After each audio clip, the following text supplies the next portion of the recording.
Hi అండి, welcome to my channel. ఈరోజు మనం పెళ్ళిళ్ళల్లో ఫంక్షన్లలో భోజనానికి ఎక్కడికి వెళ్ళినా కూడా మనకి వడ్డించే దోసావకాయ పచ్చడి ఈజీగా సింపుల్గా క్యాటరింగ్ వాళ్ళ రుచితోటి ఎలా చేయొచ్చో చూపిస్తా అండి. దీనికి 1/2 కేజీ దోసకాయల్ని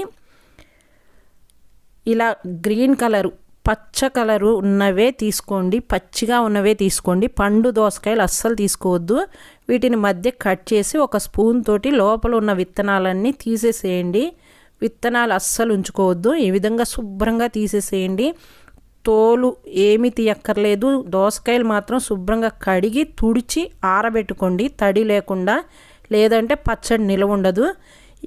పండుది దోసకాయలు మాత్రం తీసుకోవద్దు. ఈ కలర్ ఉన్న దోసకాయలే తీసుకొని ఇప్పుడు వీటిని ఈ సైజు ముక్కలుగా కట్ చేసుకోండి. ఒక్కసారి చేదు ఉందో లేదో, దోసకాయకు ఒక్కసారి చేదు ఉంటుందండి, చేదు ఉందో లేదో చెక్ చేసుకొని ఈ సైజు ముక్కలుగా కట్ చేసుకోండి. కట్ చేసుకొని ఒక వెడల్పాటి గిన్నె తీసుకొని ఏదైనా ఒక గ్లాసుతో ఈ ముక్కల్ని కొలుచుకోండి. నేను కట్ చేసుకున్న ముక్కలు 1/2 కేజీ దోసకాయలకి 3.5 గ్లాసుల ముక్కలైనవి. 3.5 గ్లాసులు కరెక్ట్ కొలుచుకోండి. గిన్నె అయినా పర్వాలేదు, గ్లాస్ అయినా పర్వాలేదు. 3.5 గ్లాసుల ముక్కలు అయినాయి. ఒకవేళ 4 గ్లాసులు ఉన్నా కూడా ఇదే కొలతలు సరిపోతాయండి. ఇప్పుడు 1/2 గ్లాసు ఆవాల్ని ఏమి వేయించకుండా పచ్చివే మెత్తని పౌడర్ లాగా చేసి పక్కకి పెట్టుకొని ఇప్పుడు ఏ గ్లాస్తో అయితే ఈ విధంగా మెత్తగా చేసుకోండి.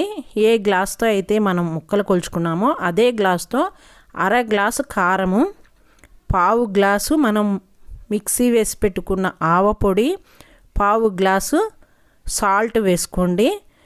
4 గ్లాసుల ముక్కలకైనా ఇదే కొలతలు వేసుకోండి, కరెక్ట్గానే సరిపోతుంది. కొంచెం ముక్కలే కాబట్టి. లేదు మేము ఇంత కారం తినలేము అనుకుంటే కొంచెం కారం తక్కువ వేసుకోండి. 1/2 గ్లాసు కారము, 1/2 గ్లాసు ఆవపొడి, 1/2 గ్లాసు సాల్ట్ వేసుకోండి. కారంలో ఎప్పుడూ కూడా సాల్ట్ సగమే వేసుకోవాలండి, కరెక్ట్గా సరిపోతుంది. ఈ గ్లాస్ మొత్తం అంతా కలిపితే 1 గ్లాస్ అయింది. ఇది మొత్తం దోసకాయ ముక్కల్లో వేసేసి దీన్ని మొత్తం ఒకసారి చక్కగా కలుపుకోండి.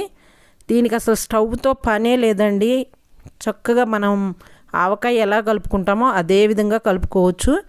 ఈ ఉప్పు కారం మొత్తం దోసకాయ ముక్కలు కలిపిన తర్వాత పచ్చి నూనెనే 1/2 గ్లాసు నూనె, ఏ గ్లాస్తో ముక్కలు కొలుచుకున్నామో అదే గ్లాస్తో ఒక 1/2 గ్లాసు నూనె ఈ ముక్కల్లో వేసేసి మొత్తం కలిసేటట్లు కలుపుకోండి.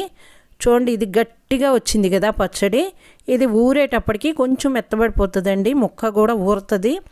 దోసకాయ నీరే ఉంటుంది కాబట్టి చక్కగా ఊరి నూనె అంతా పైకి తేలుతుంది.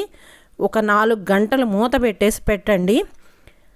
నెక్స్ట్ డే తినాలి అనుకుంటే ముందు రోజు నైటే చేసుకోండి, లేదు సాయంత్రం తినాలి అంటే పొద్దున్న చేసుకోండి. మీ ఇంట్లో ఏదైనా ఫంక్షన్ ఉంది అంటే ముందు రోజే చేసి పెట్టుకోండి. 4 గంటల తర్వాత తీసి చూస్తే చూడండి నూనె అంతా ఎంత చక్కగా పైకి తేలిందో. ఈ విధంగా నూనె అంతా వస్తుందండి. ఇప్పుడు ఒక్కసారి తిప్పేసుకొని సాల్ట్ సరిపోయిందో లేదో ఒకసారి చెక్ చేసుకోండి. చెక్ చేసుకొని ఏదైనా గాజు సీసాలో పెట్టుకొని ఫ్రిడ్జ్లో పెట్టుకుంటే 1 నెల రోజులు ఉంటుందండి. బయట పెట్టుకుంటే 1 వారం 10 రోజులు అంతకన్నా ఉండదు. నా రెసిపీ కనుక మీకు నచ్చినట్లయితే నా ఛానల్ని సబ్స్క్రైబ్ చేయండి, లైక్ చేయండి, షేర్ చేయండి, పక్కనున్న బెల్ బటన్ని క్లిక్ చేయండి.